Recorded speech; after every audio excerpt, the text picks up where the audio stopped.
Bonjour, bienvenue dans l'interview. Notre invitée ce midi est Céline Frémaux, ministre bruxelloise de l'Emploi et de l'Économie, CDH. Bonjour. Bonjour. Remplacer Freddy Tillmans à Yvan Mayer ou Yvan Mayer à la place de Freddy Tillmans, c'est chou vert et vert chou ou pas?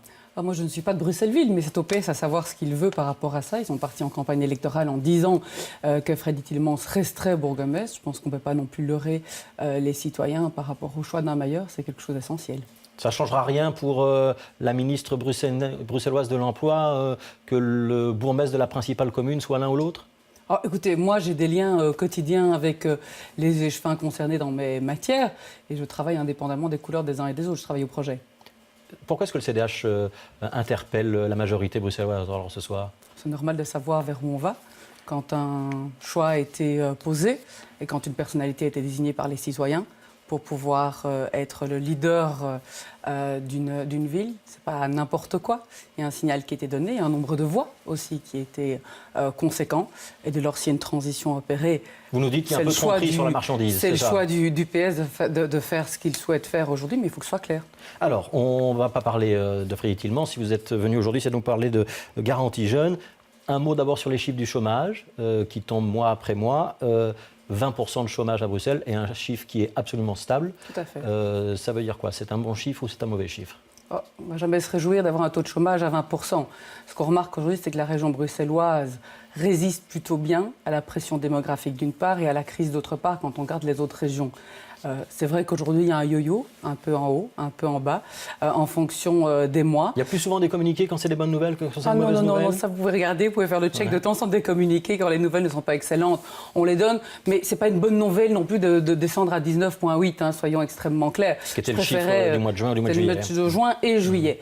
Mais il faut être transparent par rapport à ce qui se passe et aux chiffres dont on dispose. C'est vrai qu'on a un chômage qui est stable et on résiste mieux par rapport aux autres régions. Ça veut dire simplement que les choix qui ont été posés, la stratégie qui a été avancée, notamment en collaboration avec la direction d'Actiris, est à mon avis une bonne stratégie aujourd'hui. Est-ce qu'on peut espérer, s'il y a une reprise économique et que la croissance revient, ce qui a l'air d'être les prévisions des économistes pour l'instant, que le chômage baisse à Bruxelles ou pas? On peut l'espérer parce qu'on est en train de prendre aujourd'hui aussi un certain nombre de politiques à bras-le-corps avec des cibles, en particulier les jeunes, pour les remettre le plus rapidement à l'emploi. Alors vous annoncez ce matin dans le journal Le Soir, garantie jeune à partir du 1er octobre. C'est quoi la garantie jeune? La garantie jeune, c'est de dire à partir du moment où un jeune arrive aujourd'hui chez Actiris, on lui garantit dans les 6 mois de son inscription d'avoir un emploi, un complément de formation ou un stage. Et donc ce sera plutôt un stage parce que Alors on va démarrer avec les stages. C'est un peu complexe. Pourquoi? Parce que c'est une mesure qu'on a anticipée par rapport à l'Union européenne. On entend beaucoup l'Union européenne qui insiste sur ce qu'on appelle la Youth Guarantee. En fait, la garantie jeune, elle était dans le contrat de gestion d'Actiris, inscrite comme telle en 2012. Et j'ai choisi comme ministre, quand je suis arrivée, j'ai dit je ferai de l'emploi des jeunes une de mes priorités. Et donc j'ai choisi d'extraire cette priorité et de donner les moyens à cette priorité. Qu'est-ce que j'ai fait pour cela? J'ai fait voter un budget de 500 000 € au niveau du gouvernement bruxellois au mois de juin pour mettre en place ce service. Alors, donc 500 000 € qui viennent de la région. Il faut y ajouter des subsides européens? Alors les subsides européens seront décidés au moment alentour de janvier 2014. On sait que la Belgique peut disposer de 120 millions. Donc on essaye de pouvoir atteindre le chiffre de 40 millions pour Bruxelles, ce qui reviendrait sur 10 ans à 4 millions par an. Donc il y a tout le côté moyen financier qui est extrêmement clair. Et aujourd'hui, on prépare les dossiers pour défendre effectivement notre part à la garantie jeune sur le plan financier.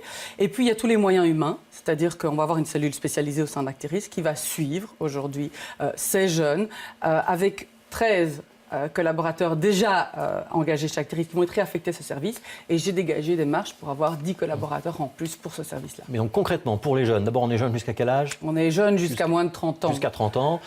Pour tout cela, ils s'inscrivent à Actiris, ils cherchent un boulot. Et dans les 6 mois, s'ils n'ont pas trouvé un emploi, on leur propose un stage. C'est bien ça? Non, ce qui va se passer, c'est qu'on aura le choix à un certain moment. Donc, on a fait, par rapport à la question de l'emploi, on a travaillé énormément sur l'augmentation de l'offre aujourd'hui.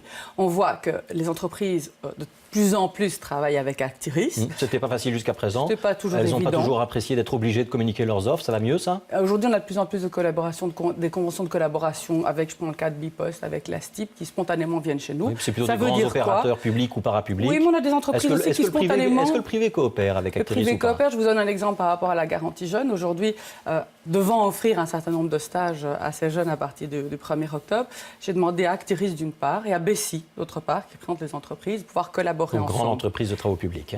Bessie, qui Bessie, représente la Chambre de commerce avec les entreprises bruxelloises, de pouvoir avoir au niveau de ces deux unités-là une collaboration. C'est-à-dire que demain, à un certain moment, Bessie va nous dire, voilà, contacter les entreprises pour leur dire de participer effectivement à cet effort commun. C'est ce qu'on a appelé le patriotisme bruxellois. Il faudrait créer combien de places de stages pour accueillir tous les jeunes? On a 1650 stages aujourd'hui qui vont être notamment financés par le fédéral. Maintenant, ce qu'il faut, et c'est un axe principal de ce que j'essaierai de développer aussi dans les mois qui viennent, c'est pouvoir prévoir l'emploi de demain à Bruxelles. On a un très bon outil qui est l'Observatoire de l'emploi au sein d'Actiris. Ce qu'il faut, c'est qu'ils deviennent de plus en plus prospectifs. Quelles seront les niches de demain et comment former aussi les jeunes à ces niches de demain? Alors aujourd'hui, il y a 4 jeunes sur 10 moins de 30 ans qui sont au chômage. Oui, tout à fait. Donc proposer un stage, la garantie jeune, c'est bien.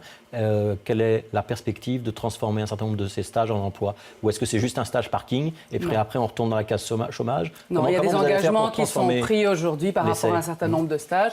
De donner un stage de qualité, c'est pour ça aussi que Bruxelles Formation aura un rôle majeur dans la sélection des stages, que ce ne soit pas un effet d'aubaine, et permettre grâce à ce stage-là de pouvoir mettre un pied dans l'entreprise. De plus en plus d'entreprises viennent chez moi et disent on participe à l'effort collectif. Je pense qu'il y a une prise de conscience quand même majeure aujourd'hui à Bruxelles du fait que la jeunesse d'aujourd'hui est vraiment aussi une formidable richesse pour demain par rapport à une capitale qui est en plein boom démographique. Je prends le secteur de la construction, qui est venu spontanément me dire, voilà, on voudrait pouvoir de plus en plus former des jeunes qui sont notamment encore en école secondaire. On va mettre en place un projet pilote avec la ministre de l'Enseignement ici sur Bruxelles pour faire 12 semaines de stage au sein de ces entreprises. C'est le secteur qui est venu. C'est des jeunes générations d'entrepreneurs qui sont extrêmement conscients qu'il faut que les Bruxellois construisent le Bruxelles de demain. Dans cette garantie jeune, les jeunes stagiaires, ils seront rémunérés ou pas? Il y a une partie qui va être rémunérée, effectivement, ceux du 1650 qui proviennent du fédéral. Il y a une enveloppe pour ce faire. Alors, avec des barèmes tout à fait corrects. Il y a 2 administrations aujourd'hui qui sont impliquées plus ou moins dans ce dispositif. Il y a Actiris d'un côté et Bruxelles Formation de l'autre, pour remettre les jeunes à l'emploi. Ils vont travailler ensemble? Ils vont travailler ensemble et en fait, de plus en plus, on a mis en place des politiques croisées entre l'emploi et la formation.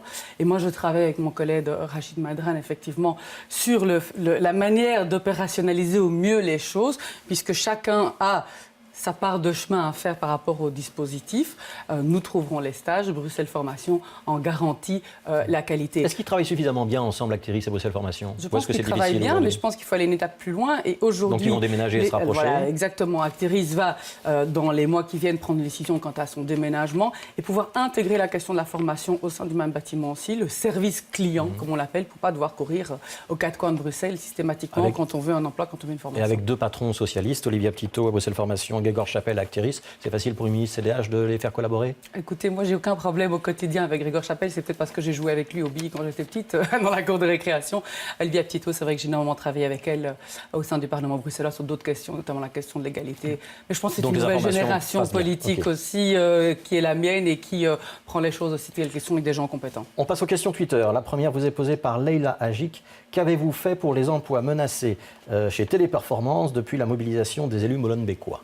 Est-ce que ce dossier avance ou est-ce que... Je vais vous faire un topo tout à fait détaillé des choses. En une minute, si vous voulez. En une minute. J'ai rencontré la direction hollandaise mardi soir dernier à Molenbeek, qui m'a fait part effectivement de son intention de fermer, qui est une intention qui n'a pas été décidée hier, mais bien plus en amont.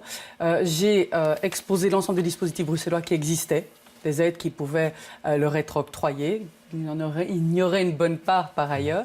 J'ai parlé du dispositif de la zone franche qui arriverait. J'ai contacté les principaux clients de Téléperformance depuis jeudi matin pour comprendre aussi pourquoi est-ce qu'ils cessaient leur collaboration. C'est toujours essentiel de le savoir avec Téléperformance.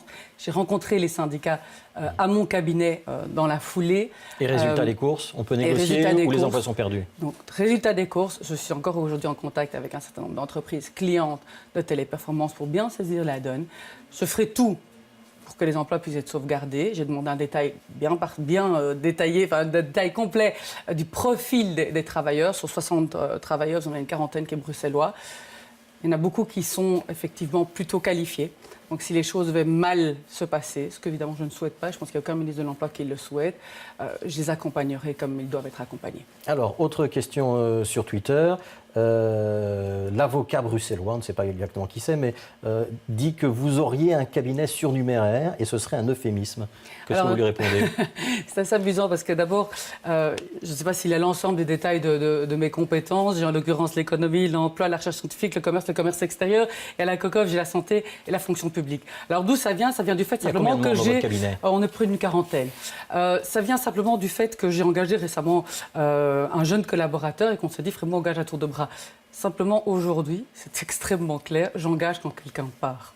Voilà. Donc on ne peut plus clair et transparent, c'est des enveloppes fermées, c'est vérifié par la Cour des comptes. Et par ailleurs, il faudrait un tout petit peu se poser la question de savoir si tous les gens travaillent à temps plein dans un cabinet. Ce n'est pas toujours le cas non plus. Alors, une dernière question. En 2014, Benoît Serex d'un côté, Céline Frémaux de l'autre. C'est le choc des ambitions au CDH pour la tête de liste? C'est pas l'un d'un côté et l'autre de l'autre. On m'a posé la question de savoir si je pourrais être candidate à la tête de liste. J'ai dit simplement, probablement.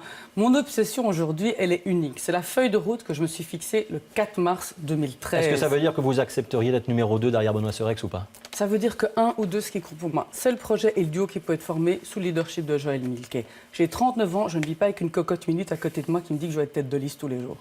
Céline Frémaux, merci. C'était l'interview. Tout de suite, c'est la météo avec Patrick Vermeer. Bonne journée à tous.